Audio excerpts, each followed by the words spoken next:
এক নগরে বাস করত ব্রহ্মদত্ত নামে এক যুবক আর তার বিধবা মা। পূজা আর্চা করে দুবেলা দুমুঠো খেয়ে অতি কষ্টে দিন কাটত। একদিন একজন এসে বলল শেঠ রামদাসের বাড়িতে পুজো হবে, তাই তার নিমন্ত্রণ। পরের দিন সে তাই একটা বোচকা করে কিছু দরকারি জিনিস নিয়ে বেরিয়ে পড়ল। মা হন্তদন্ত হয়ে এসে জিজ্ঞাসা করল, বাবা ব্রহ্মদত্ত, তুই কি একা যাচ্ছিস? একা যাওয়া ঠিক নয়, একটু দাঁড়া, আমি এখনই আসছি। এই বলে পুকুরঘাট থেকে একটা কাঁকড়া ধরে আনলো আর ব্রহ্মদত্তকে বলল, এটা সঙ্গে নিয়ে যা।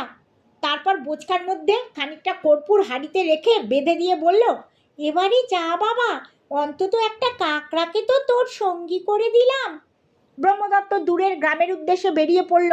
গ্রীষ্মের দিন, রোদে আগুন ঝরছে, দুপুরের দিকে বেশি হাঁটাও যায় না, তাই ক্লান্ত হয়ে একসময় পথের ধারের একটা গাছের ছায়ায় বসে বিশ্রাম নিতে চাইল। কিছুক্ষণ বসে থাকতে থাকতে তার তন্দ্রা এসে গেল।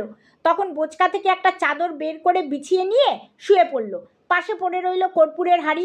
অল্পক্ষণের ভেতরই সে ঘুমিয়ে পড়ল। গাছটা ছিল বেশ পুরনো, তার মধ্যে একটা কোটর থেকে বেরিয়ে এলো এক কেউটে সাপ। কর্পূরের গন্ধ পেয়ে হাঁড়ির কাছে হাজির হলো। তারপর সাপটা মুখ ঢুকিয়ে দিল হাঁড়ির ভেতর।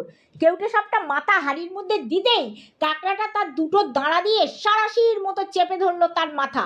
অল্পক্ষণের মধ্যে কাঁকড়ার কামড়ে মারা পড়ল সাপ। এক সময় ঘুম থেকে জেগে উঠল ব্রহ্মদত্ত।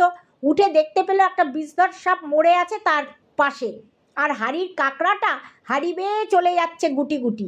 যদি কাঁকড়াটা না থাকতো তাহলে এই কেউটের কামড়ে তার নির্ঘাত মৃত্যু হতো। মা যদি এই কাঁকড়াটাকে তার সঙ্গী হিসেবে না দিত ভেবে শিউরে উঠল ব্রহ্মদত্ত।